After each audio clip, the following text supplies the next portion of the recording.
From the people who help you know your competition, IntelliCheck presents the Multi-Point Inspection Podcast. The Multi-Point Inspection Podcast brings you news and stories from the automotive world told in an informative and entertaining way. This episode is possible thanks to a proud partnership with Dealer Marketing Magazine.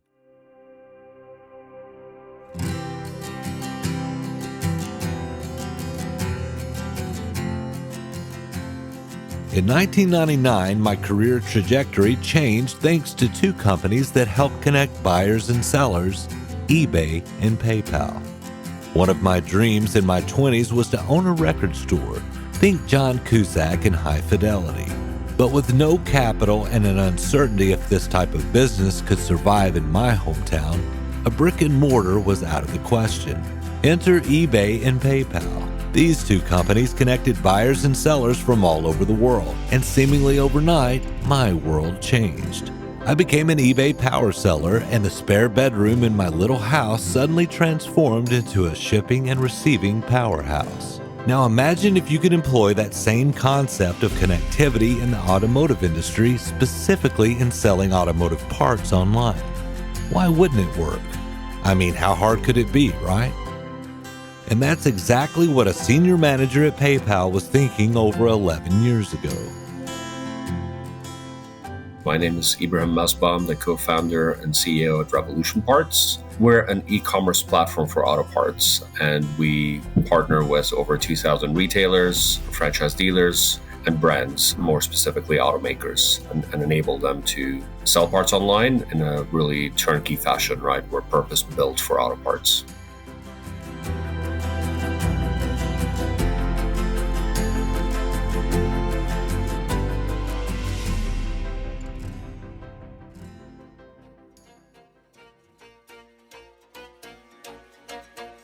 Growing up, Ibrahim's journey was anything but typical. I was born in Egypt. My parents took a job with the WHO. They're both medical doctors, and they were looking for more doctors in other countries in Africa. So they ended up moving to Zambia when I was about 6 months old. Zambia needed more doctors. Egypt had too many doctors, so it was a great alignment. So I grew up there, went to a British school, and lived the expat life with my family till I was about 16.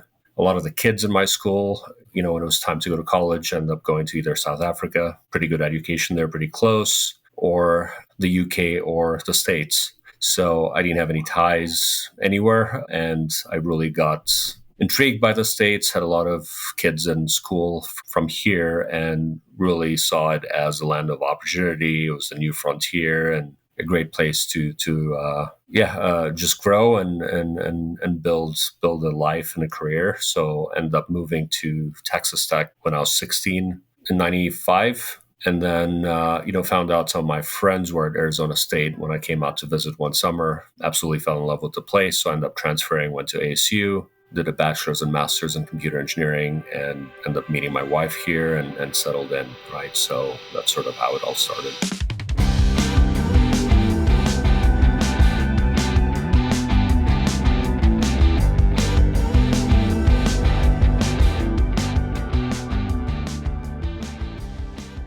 And then came PayPal.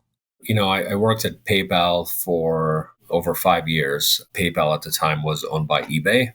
And, I was fortunate enough to have experience in multiple parts of that business, right? So got to learn, started in merchant risk, got to learn a lot about how merchants manage risk and fraud and how PayPal as a company manages risk.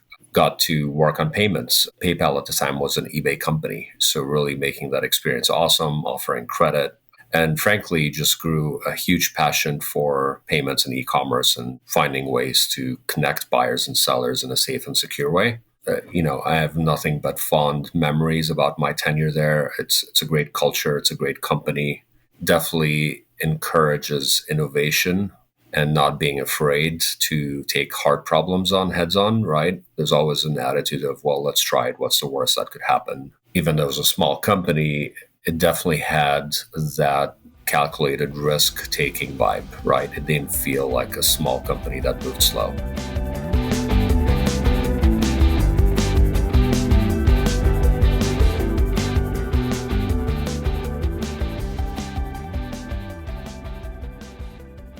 So, how does one go from PayPal to the automotive industry?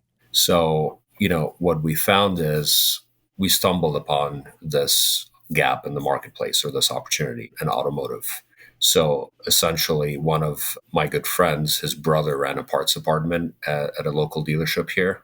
And that's sort of what opened our eyes to the opportunity where we felt, wow, here's a big industry. I mean, after your house, your next big purchase is your car and maintaining your car. And, we felt that it was a huge space that was severely underserved. Like we knew it should be easier to sell parts online, but even understanding, and what attracted us to it was it's probably the hardest thing to do online today still. Like when you think about that buyer journey, there is a ton of friction every step along the way, right? Half of the time, I don't even know what this part is called. I know what it looks like, maybe.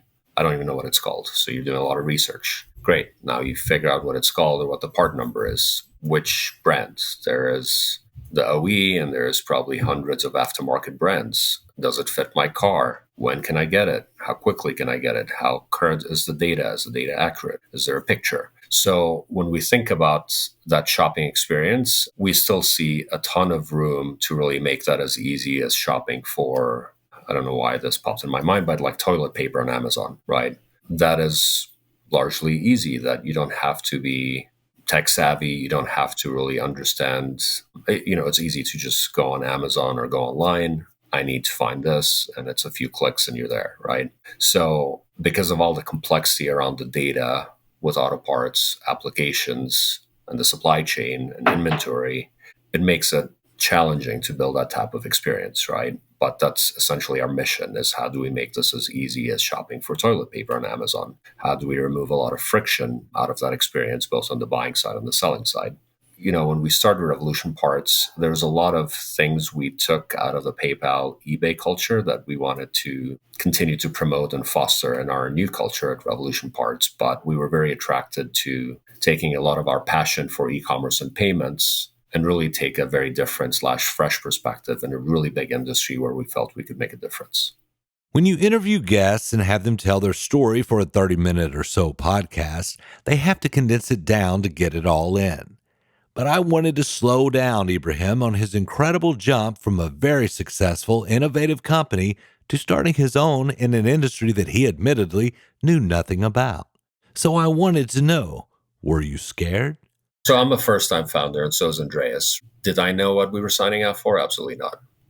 Just company building in general, it's pretty hard and it's painful. And then trying to solve this problem in this industry is a pretty hard job with a lot of ups and downs and setbacks. What I would say is I was very naive. I didn't really know what we were signing up for.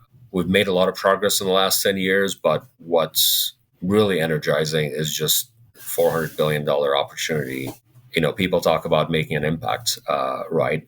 Like there's a massive opportunity to remove a lot of friction and waste out of the experience and make parts buying easier, enabling e-tailers to pretty easily start selling online and grow their business. And like you said, everything stops when you can't get the part, right? Enabling consumers to more easily find what they need and get it pretty quick, right? So we're still solving a lot of the same problems. They're hard problems to solve, so we're making progress. But yeah, it's definitely a lot harder than I ever imagined or Andreas, my co-founder, imagined, right? Ibrahim says that COVID-19 changed customers' expectations forever, creating a need for businesses across the board to adopt a more Amazon-like approach to customer service. Like one thing that COVID's done is really change expectations, right? Even the local consumer that's within 5 miles from a franchise dealership expects to go on a website, find out, do their research, figure out what they need, place an order, and have it be delivered within an hour using either the dealership's fleet or partners like last mile providers like DoorDash or Uber, etc.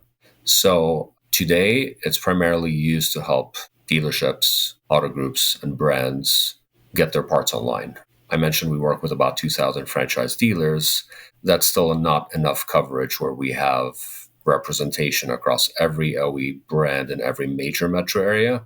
But, one of our priorities now is really how do we create a bigger network? How do we do it faster? How do we onboard dealers that are just willing to drop ship? Because there's a lot of waste in shipping, let's say, genuine Ford parts 1,000 miles when there is probably 4 dealerships near the buyer that could deliver it same day using a DoorDash, for example, which enables us to not waste dollars and time with the traditional shipping carriers, but also really greatly improves the buyer experience, right? When they're able to receive their order very quickly from a neighborhood retailer or dealer. We'll discuss how Revolution Parts is helping dealerships become more profitable, the company's team culture, and where Ibrahim sees things going in the next 10 years after a word from our sponsor. Perception is not always reality. And, there's this perception that the dealerships are more expensive for everything. And IntelliCheck kind of confirms that that's not the case. IntelliCheck helps dealerships become aware of where their prices stand in regard to their competitors. And IntelliCheck does a good job of giving us that pricing data to confirm that we're in the market. And this allows dealerships to make their customers aware of their competitive pricing. I placed 2 placards in the business center so they could see that while they're over there working on computers. I also placed it in our coffee area. We have a glass wall there, so when they walk in, as they're putting their creamer and sugar in their coffee, they're going to look up and see the pricing for our pricing as well as our competitors. Introducing IntelliShare. IntelliShare contains all of IntelliCheck's promotional tools that you can use to promote your favorable prices, including Intella Ads, the printable flyers that you can show off in easel displays, Intella Media for your digital media boards, and Intella Widgets, so you can show off price comparisons on your website and even let your customers schedule from the widget. Just having access to that data that they're able to provide gives us a good plan of how we're going to proceed. Call 877-827-7273 or go to IntelliCheck.com to find out more about how the IntelliShare series can help you grow your business.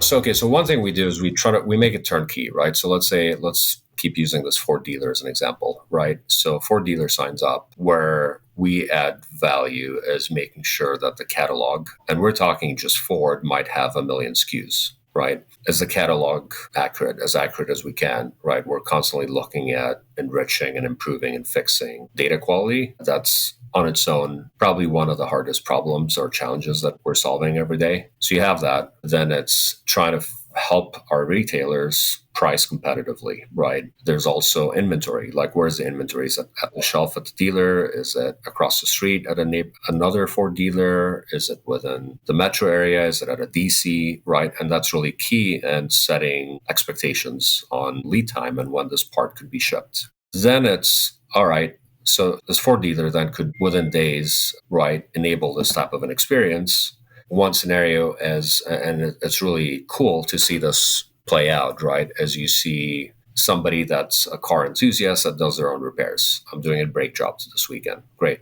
I have a Ford. Imagine if they went online, found their neighborhood Ford dealer, easily find what they're looking for, build a cart, go to checkout, and see that they have an option to receive this part within hours in a pretty cost-effective way. And that's ultimately a use case that is really cool to see play out. Because if that's not there, this buyer is probably going to make a few phone calls, like still as we speak today. And you're right. I think there's going to be, I really believe one day every dealership's going to use our solution, right? Have a digital presence for parts, just like every dealer today has a website with their new car inventory and used car inventory. But still, as we speak today, 9 out of 10 of those dealers have a form when you click on parts and maybe a phone number. So if that experience doesn't exist, the buyer will either look at this form and get discouraged and buy from the aftermarket. They'll call the dealer. Chances are the dealer's short-staffed and they're on hold, and then give up and buy from aftermarket, or power through because they really want an OEM part,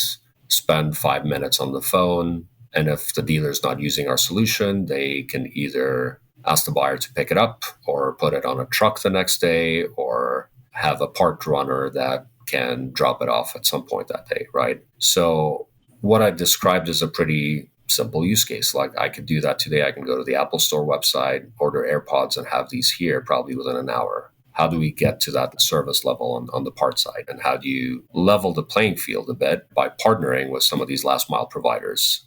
So that's sort of what we're focused on, is like creating that experience. Today, it's to serve your local customer and other online buyers. But I definitely see a use case of getting the service lane to also use Revolution Parts to source parts as a buyer. It's not something that we're focused on today, but eventually, absolutely.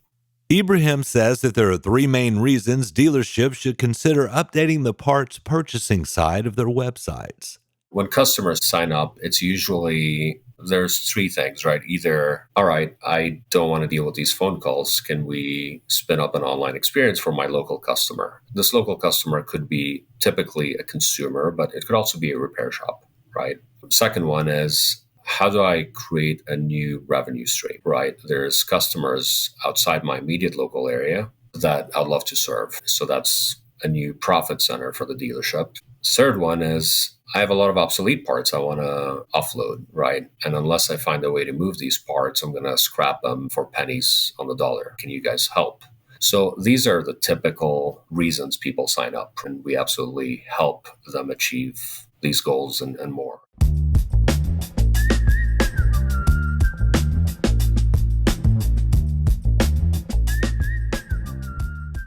And here are some Revolution Parts success stories by the numbers.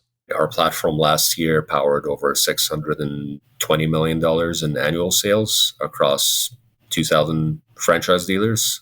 We believe, another thing, it's kind of hard to get an exact number, but we know there's likely $4 to $5 billion of OEM parts sold online.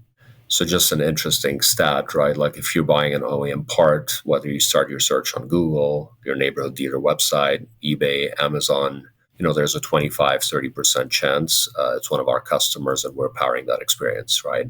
So, we're looking at the overall market, like the 400 billion. And that's why I still feel, yes, it's been 10 years. We've built a lot of stuff. We have a good team. We have great scratching the surface of what's possible.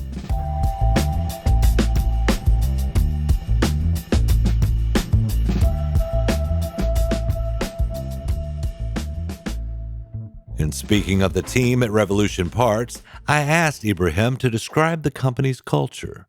Culture is a bit of a fuzzy or hard word. Like, what does culture mean, right? It's really about how you feel. But we thought a bit carefully about our core values and really wanted to think of these not as aspirational, and maybe initially was, right, when we were first starting. But we thought of those as, well, that should be the boss of the company. Like, how should we behave, right, as a team? So when you look at our values, we believe what we do is really hard. We're trying to change behavior. We're trying to do things differently. So my favorite value is think big, right? Think differently. Just like, okay, I understand how it works today. Is this how it should work? How do we simplify it? How do we make it better, etc.? Ownership's another big value, especially when you're a small company. So our culture in general is we provide autonomy, and we're always looking at how do we get better at setting very clear goals that are measurable, attainable, etc. But when people say they own something, we expect them to own it end to end. But we're also not on an island, right? Another value we have is work together, win together. So we're very collaborative as a team. How do we work together to win or fail as a team? Another value that I really like, and we added this one recently, is move fast, fail fast. And this goes back to sort of the PayPal culture. And one thing I want to make sure we don't lose sight of is take calculated risks. Let's move fast. It's okay if we screw up, as long as we can get up again and pivot and try something else, right? So it's all about taking calculated risk and moving faster. People make fun of me a little bit, and there's a quote in our office that basically says, if we're not breaking stuff, we use a different word, but if you're not breaking stuff, we're not moving fast enough. And then our last two values are, no egos. It's all about, we want to debate stuff, but also time box it. And it's all about the best idea, not who it's coming from. And finally, wow them, right? We invest pretty heavily in, we believe in this industry, you have to spend a lot of time with your customers. They do need more guidance, right? So we have a pretty large customer experience team that's really focused on, frankly, we call them customers. I think of them as partners. Like, how do we enable them to be more successful? How do we guide them to price effectively, or here's how they should sell or merchandise or fulfill? Like, how can we help both on growth and operational needs of getting a parts retailer to be successful online, right? So we respond to messages within an hour. We are constantly looking at how can we be more responsive, how do we communicate better, and how do we be seen as a partner versus a vendor in this industry, right? So just wanted to kind of give you a sense for our values and why they're important, but that sort of describes what we like to see in people that join the company and the culture that we like to foster. So where does Ibrahim see the company in 10 years? So one thing we're seeing is, the supply chain issues are better, but they're still persistent. So we want to be the e-commerce platform for auto parts, the e-commerce platform of choice. We have a goal internally to drive that $600 million in annual sales to about $3 billion by end of 2026. And the way we do that is we'll continue to grow our network of retailers, but also partnering with wholesale buyers in addition to consumers, right? And enabling them to easily find, what they're looking for. So we want to partner with brands, especially on the specialty performance and aftermarket side, right? Because I think there's a big opportunity to really enable our dealers to again, grow by making it easier for them to sell some of those products on their existing online channels, which they do at the dealership today. You can go in a dealership and buy performance brakes or accessories, and typically those are specialty aftermarket brands. So we want to be the platform of choice for any parts brand or manufacturer and enable sales through their network of retailers and distributors, right? And we want to continue to improve, remove a lot of friction out of that experience, right? We discussed a few, but we want to focus on making that parts buying experience easy, which is hard to do, as you know.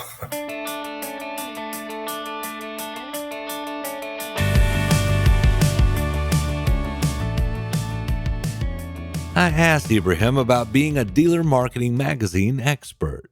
I think the work Dealer Marketing, the magazine, does is pretty cool in increasing awareness and bringing people together. I don't know if I'd call myself an expert.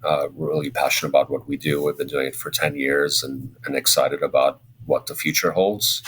So, yeah, I really, one thing, I wasn't a car guy. We're more tech guys. And I can tell you, and I hear this from many people in the same shoes, but our customer base, car dealers, are one of the most entrepreneurial and resilient people you meet in your life, right? They're constantly looking at, how do I get ahead? How do I do more? It's very competitive, but I can tell you, we fell in love with the industry and the people. And, this forum and this magazine is just a way to bring us all together and really talk about how do we grow? How do we solve some of these problems together? Hear different perspectives. So, no, I'm fortunate and humbled to be part of that.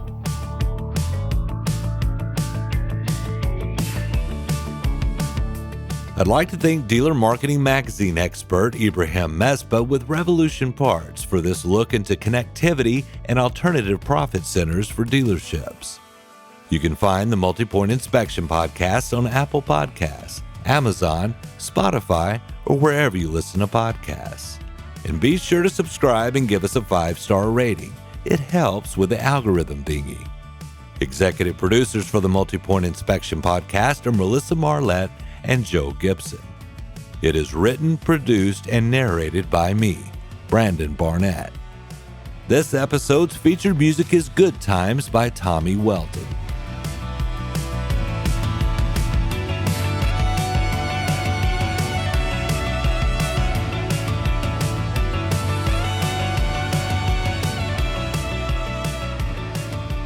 And check out the full uncut interview with Ibrahim on Intellicheck's YouTube channel, where we go even deeper into the world of eBay and PayPal.